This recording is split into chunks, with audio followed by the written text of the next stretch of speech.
So, without further ado, welcome.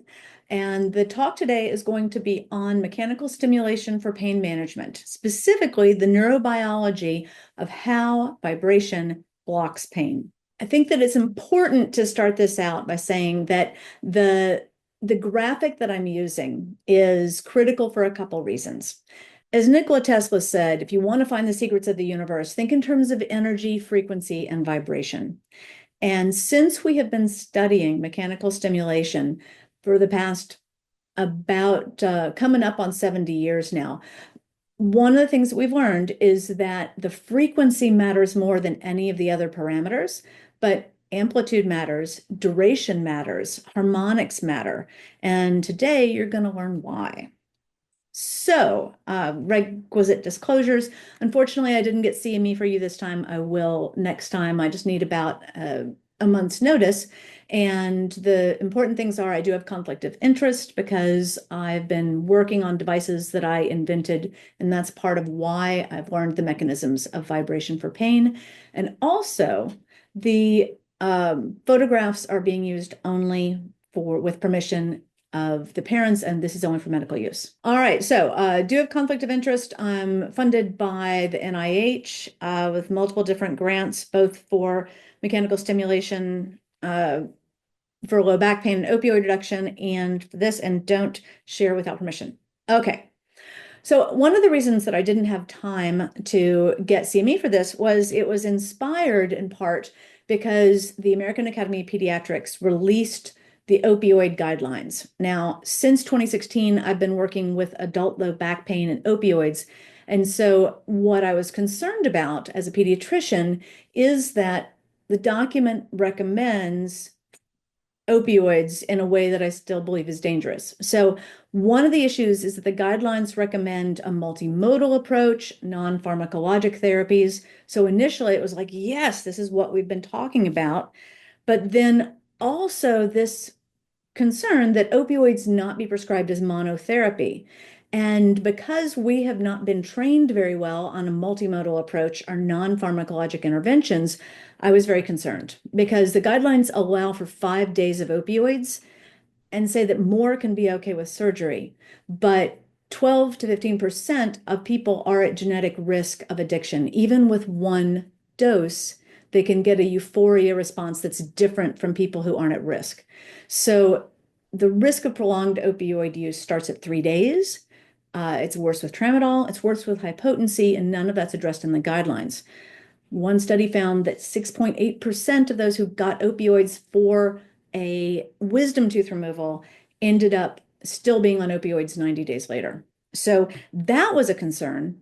And then the other reason I wanted to make this talk was because I was given this text from someone who said that their child who was in the operating room and came out was in so much pain that the hospital asked if they could call for anesthesia because they wanted to get opioids. There was nothing else left. He grabbed a Vibracool and the child was able to sleep and was able to deal with having recovered from surgery with 90 stitches in his eye without waking up. So at the end of this lecture, you're going to understand why the location of the vibration is where it is, and we'll talk about multimodal. Today, we're going to cover, first of all, why do we have pain and how does pain happen? Because once you understand that, it's a lot easier to understand where should I put vibration if I want to block pain and why vibration is something that is more able to decrease pain than other modalities. So with mechanical stimulation, we're going to talk about I use it advisedly, the gate control concept, answer the question of isn't it just distraction, and then talk about vibration not just for acute pain, but also for physical therapy and chronic pain. And then touch a little bit on multimodal non-pharmacologic methods so that you're not at medical legal risk if you send someone home with opioids only. Now, why does pain happen has been a matter of philosophical debate since the beginning of time. But I think that to go back and figure out why we have pain, we've got to go to the most simple organisms. And the simple organism answer to why pain is survival. If you feel pain, you run away. looking at very, very simple nematodes, 600 uh, genes, so very simple DNA. So this is a female, and when a painful stimulus is applied to the dish that they're on, what does she do? She reverses course. She runs away. So let's watch it. Put a little block. Ah, pain. Go the other way. But in looking at how a male responded to the same thing, when the pain was applied, instead of running away, he protects himself, but also stops. And this could be because he's like, hey, I want to see what else happens. This could be a hold my beer and watch this kind of response. But the important thing to note is that even in extremely simple genetic animals, there is a way to override pain. So if it's showing off for his female nematode, whatever the survival goal is that outweighs risk, there must be some way that the body and the brain can override pain. So when you understand that pain isn't a switch, but pain is a system, then it becomes easier to understand how to address it. So we're going to talk about the pain system going from the meat to the brain, the tissues, but I think meat is important because we really need to understand this pain coming from all the different kinds of skin, muscles, bones, fascia. And then we'll find out how to not pain, how to decrease it. And I'll do a little bit of physiology there, but this is very much going to be practical. We'll talk about the overrides and we'll talk about the pain transmission. So gate control was a couple decades ago. Now spinal gating is what we're talking about. And I promise you'll understand this at the end of the lecture and then get to all the details. And so finally, we'll end with a multimodal non-pharmacologic application of mechanical stimulation. All right, so quick how pain works. You've got a pain source, you've got the pain that goes on to A delta pain fibers. Now, these pain fibers are transmitting this message electrically. So there are channels called sodium channels, and they have the sodium that goes through the gate on the left in yellow.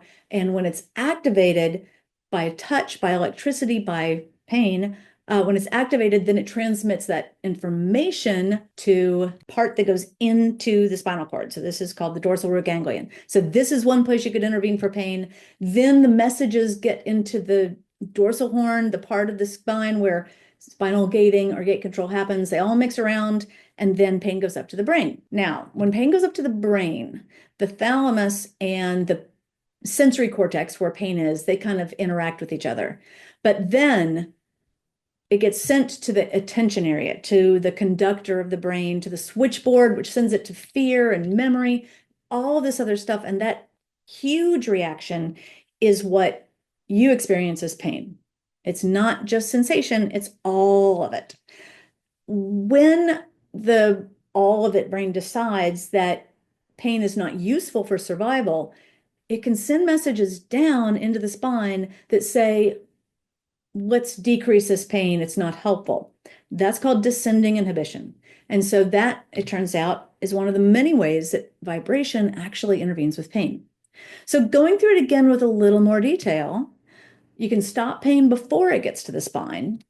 And we do this with sodium channel blockers. We do this with EMLA or Elemax. You can stop the electrical signal with peripheral nerve stimulation. You can stop the aggregation of pain before it gets ramped up to go into the spine. You can stop it when it's in the dorsal horn. You can stop the brain alerts with psychological comfort, with distraction. You can stop pain by increasing inhibition. And vibration works for all of these. So when we started, we were really noted that if you bang your hand with a hammer and shake it, you can block pain. We wanted to eliminate unnecessary pain with vibration. So it started for vaccines, went to IV access. Turned out you could put it on the bone and it would work for dental. You could put it near a joint where you're getting an injection for podiatry. It went in starter kits for immunizations. People used it for IVF, finger sticks, which worked best if you pressed it against the bone again. All of these areas. And so these are all FDA cleared indications. People began using the Buzzy off-label. And so sclerotherapy, port access, lumbar puncture, it didn't really matter so long as the device was placed proximal or in the vicinity of the pain. Other people found out it stopped the fainting reflex, decreased it by 25%, pump placement, and then fun stuff like tattoos. But my colleague used it to not take opioids after a total knee replacement. So, how on earth can vibration do all of these things? Started finding that using two different sources of it worked better than one. So let's dig into what the physiology is first of sharp pain to see why this is making such a difference. All right, so looking at this little guy, trying to figure out what is this placement doing that's blocking pain. This is somebody that had surgery on their Achilles tendon, and when the block wore off, this was the location where it was most effective. When I put the Buzzy in a new position for an IM, I couldn't feel it when it got jacked into the bone. Let's teach you enough so you can understand how to figure out where to put vibration for it to have the effect of pain blocking. All right, so let's make it a little more sophisticated. This was the meat in the first one with the tissue getting poked. A more sophisticated schematic of this is that you've got the free nerve endings, which is what is transmitting that pain on the A delta nerves. And then you've got other nerves that are transmitting different sensations, like light touch in the little yellow Messner, like stretching in the Ruffini, like pressure on the Merkel disc. Most importantly, motion, texture, and very high frequency changes in that Pacinian, the green one. All right, so now that you've got a little more sophisticated, remember those gate channels because they're going to matter. All right, so these ion channels that can allow the influx of different chemicals and different ions so it can change the behavior and make the cell do what it's supposed to. Sometimes it's activated by sodium or osmotic pressure or by pH, acid base. But in 2016, it was discovered that some of these channels are actually activated by mechanical force. And because scientists are so cool, they named one of the proteins that would hold these channels open the Yoda 1 because it uses the force, right? Yeah, pretty cool. And then Jedi 1 and Jedi 2, there's another one called the Dooku 1 that closes these channels. But the way that vibration is working to affect so many tissues in so many ways is mediated by these ion channels. And the ion channels that are allowing the influx and efflux of different ions, they are all or none. And so if you want to get the biggest bang from your buck, then you need to know how quickly they can restore and then pressure them again and pressure again and pressure again. And pretty soon what you're talking about is mechanical stimulation that's vibration. So last of the really deep physiology, but on those Messner corpuscles, on the different mechanoreceptors that you just met, there are lots of these gated channels. And these gated channels, the ones that are activated by mechanical force, are responsible for increasing growth hormone and testosterone, increasing vasodilation, nitric oxide release. They're also able with mechanical force to inhibit fatty changes. So all of these different good effects that make the body grow and that decrease pain, they all respond to different frequencies of mechanical force, aka vibration. All right, so I have talked about gate control before when I was still calling it gate control, and my understanding was that all of these motion and touch and light touch and everything else go with pain to the spine. They are faster because their nerves are bigger, and so they shut the gate on sharp pain. That was Melzack and Wall's idea. Never underestimate the power of a schematic to change the uninformed to the misinformed, including me. So it turns out some of the things that are wrong about this. First of all, this idea that these mechanoreceptors are all created equal and are the same size is vastly wrong. Instead, the Messner corpuscles, the light touch, those are very, very small. The Pacinians that do the motion, the high frequency, fast responses, they're huge. They transmit so much more information. So before there was this idea of gate control and spinal gating in 1965, Wall published that vibration could stop itching and could stop pain.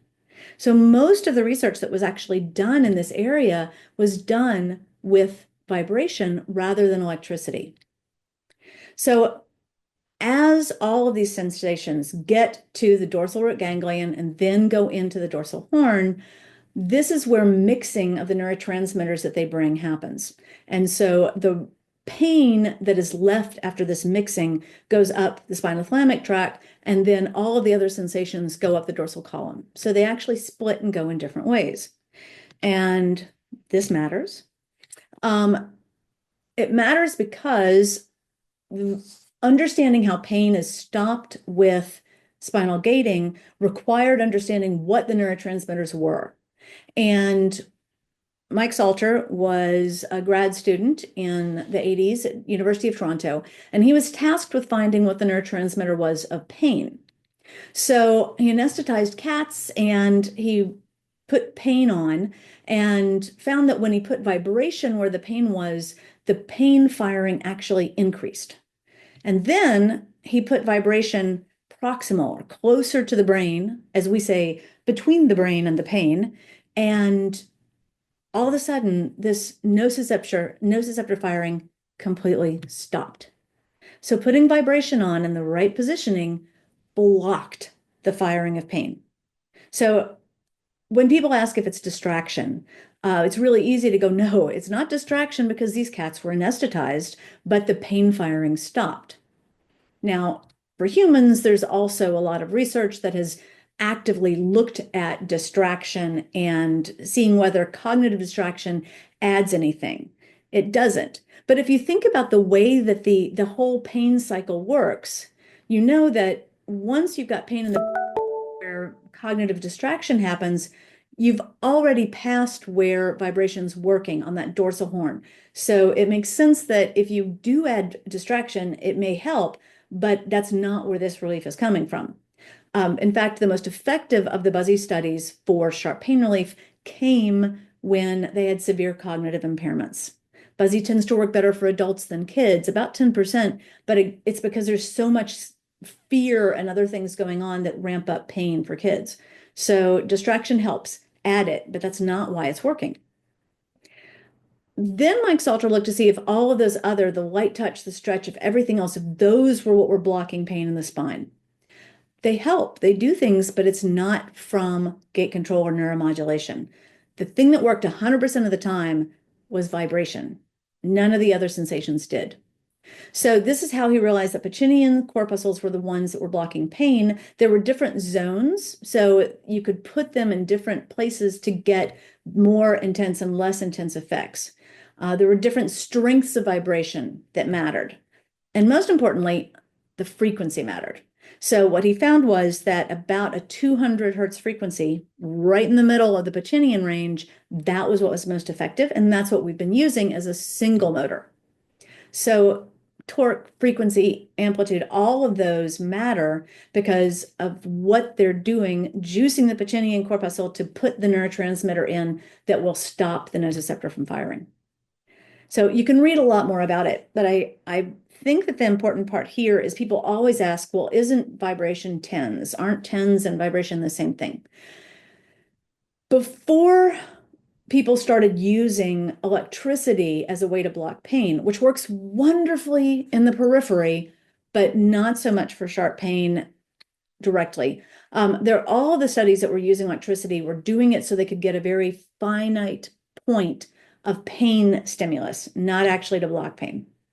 If you look at functional MRI of the spinal cord that you are now familiar with, what you can see is when you put an electrical stimulus on, you get one little finite point of activity in the spine.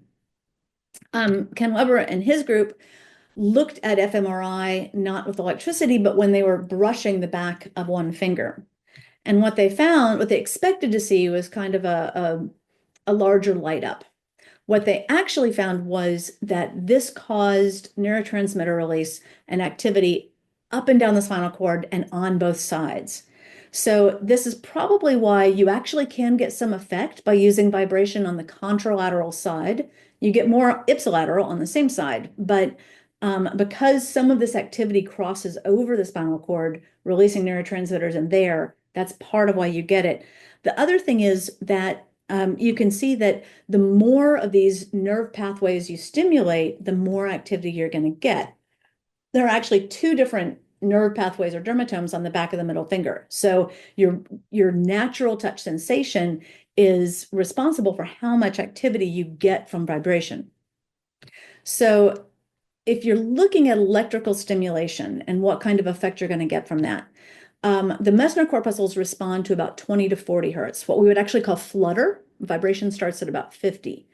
And this flutter sensation, light touch, does cause some release of descending inhibition in the spine or from the brain, but it doesn't cause effects in the spine. So when you have an electrical stimulus or a TENS unit, what you're doing is you're arcing electricity that's going to affect that Messner corpuscle or the light touch nerve and make it so it can't send pain.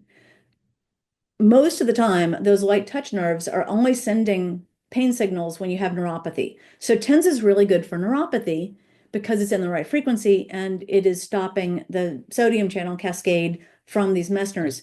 But it's not as great when you have pain from inflammation, pain from injection, or any of the sharp A delta stuff. When you're triggering that, what you need to do is get down deep to the Pacinians, and vibration reaches down that low. But electricity, even when it's jacked up really high, it has to be in the right frequency and it has to be strong enough to get down and penetrate to those Pacinians. So one study that was looking at this for physical therapy found that 20 minutes of electrical stim with actually the same frequency with 150, that was about 2.5 times less effective than one mechanical stim unit. So we didn't even use, this guy didn't even use ice with it. This was just vibration versus electrical stim, had a much more powerful pain release. And now, because you're talking about musculoskeletal or overuse injuries, now you can understand with the way that the neurotransmitters are blocking pain, electrical stim's not going to work as much for that kind of pain. Pain from muscles, pain from acute injuries, those need to be deeper Pacinian and get all the way down.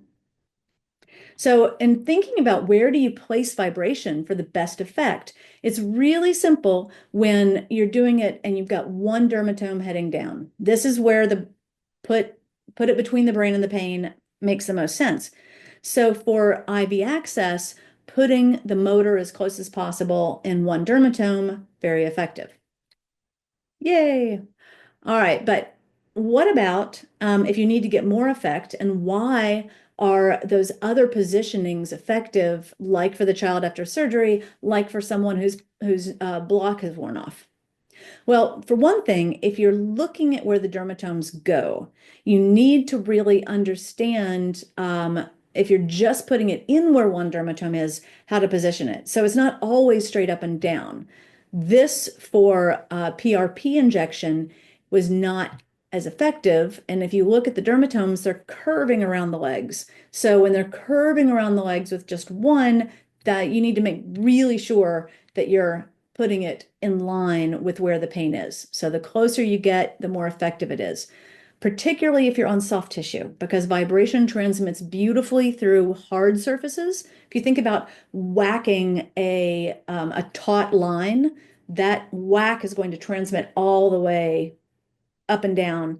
But if you do it on a piece of Jello, it's not going to transmit very well. This is part of why if you want to do multimodal and include vibration with ice or heat, they need to be solid. They need to have a frozen solid effect so that you don't lose your vibration effect when you're adding the ice effect. This is something new that we have just encountered that I think somebody is studying this in Turkey. But this guy in Colombia, watch where he puts Buzzy. He's not putting it between the brain and the pain. And he told us this at the American Academy of Pediatrics. He's from Bogota. And he said, todo el tiempo es miraculoso. It works every time.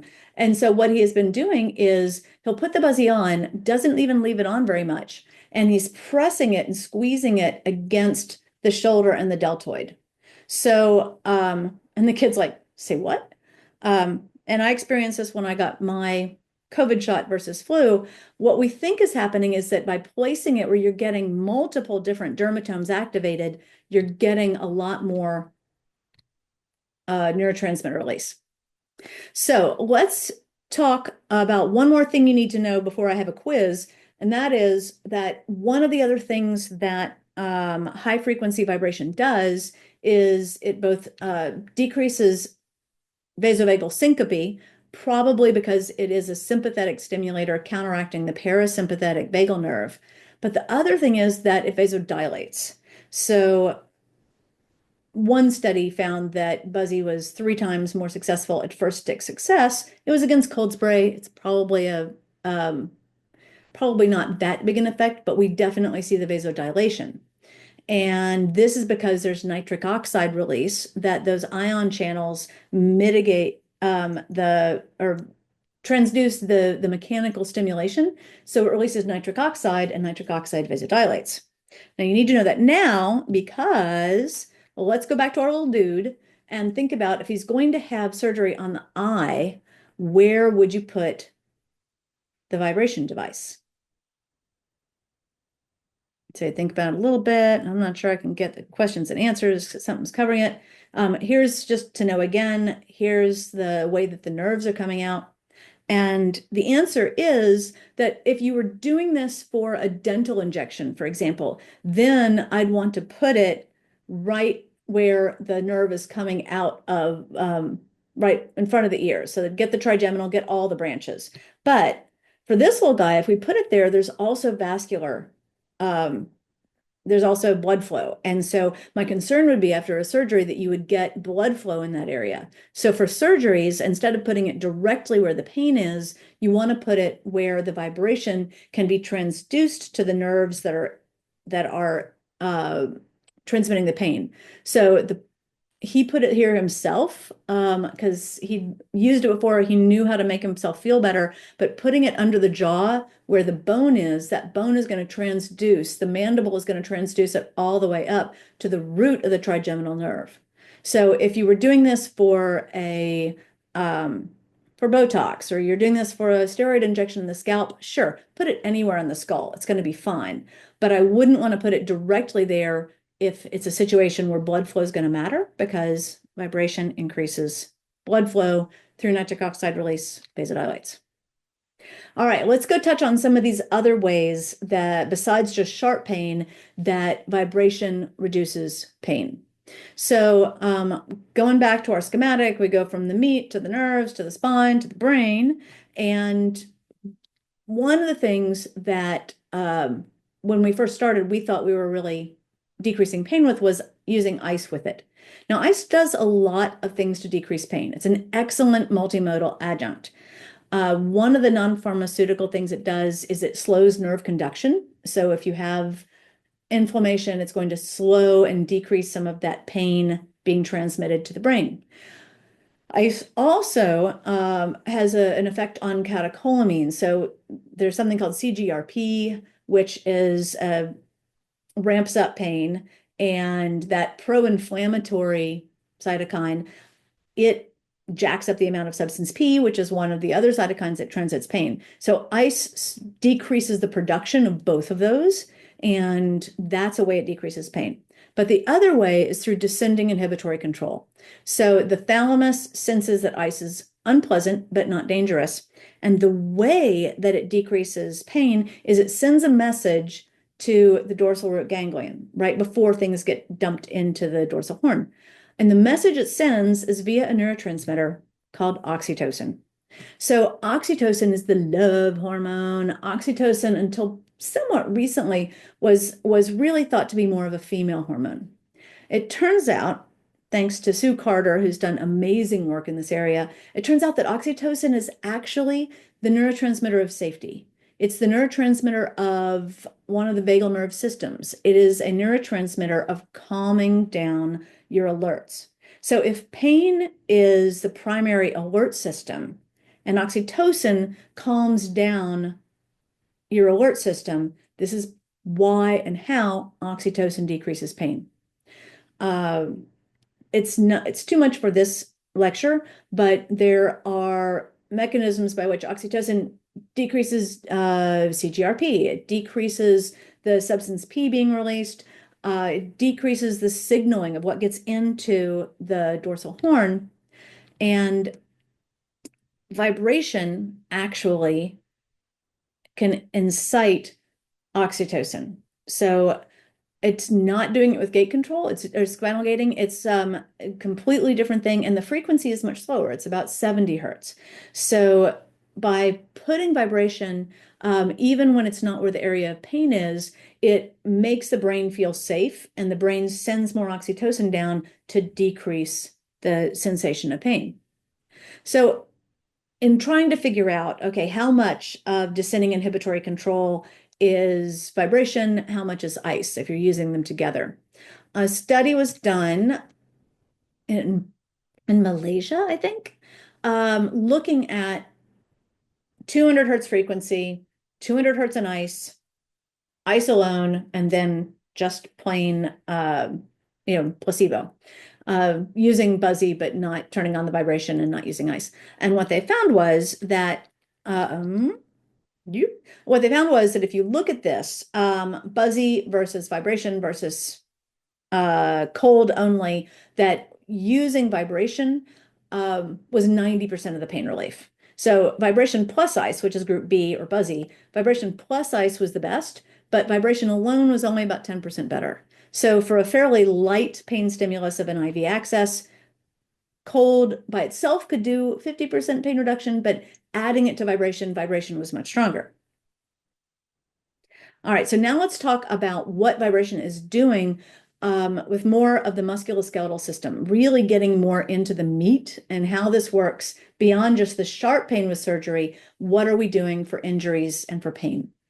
So I've been researching low back pain, so I'm going to use that as my example.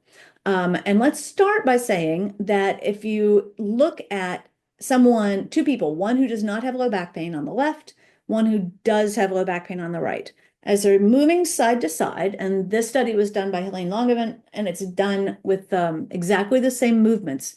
What you see is that blue line is pointing at the fascia. It's pointing at the fluid level under the fascia. And the person who doesn't have pain, that fascia layer and the muscle under it are smoothly sliding. And the muscles themselves are also sliding beautifully. If you look at the person who's on the low back pain side, there's barely any liquid in that area under the fascia at all, and everything almost looks like it's glued together.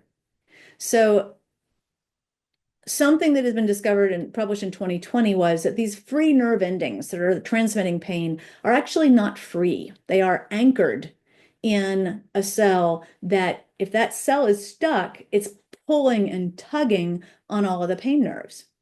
So with any injury, what happens first is that all the little muscles that are around it try to get bigger to preserve and to keep that main muscle safe.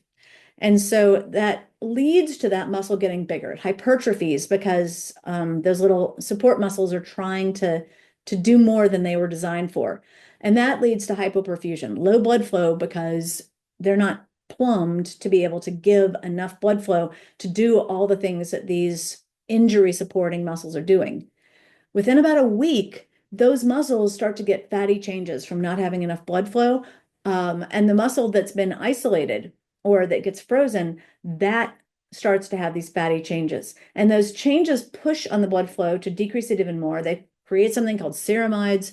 Ceramides increase inflammation. So in the dorsal root ganglion, you get a lot more transmitted inflammation because you've got these pro-inflammatory markers. You've got lactic acid because there's not enough blood flow. Over time, this causes the whole thing to shrink and get stuck. This sclerosis is what you see on the right in that low back pain. And when there's sclerosis, there's more inflammation and there's tugging on all of those pain nerves. And this is this unhealthy cascade of causing pain. This is part of why movement is medicine. It's part of why keeping the body in motion decreases pain after an injury. It's part of why bracing is one of the worst things you can do unless you're really, really worried about further damage. So The amazing thing is that there are specific frequencies that address every single one of these components using the ion channels. By juicing them at different times, you can get different effects. Now, some of them are very, very narrow. For example, um, Dr. Yu in Toronto, who's a different doctor in Toronto, but they're looking at uptake uh, of chemotherapy into bone cancers, and it's 94 hertz. It is very, very specific. So there are really different frequencies that cause different effects. Doesn't matter so much the amplitudes, so long as you can reach where you're trying to get. As we have been looking at low back pain, we're applying vibration not just in one spot, but the more area you can apply it to, the more effect you get.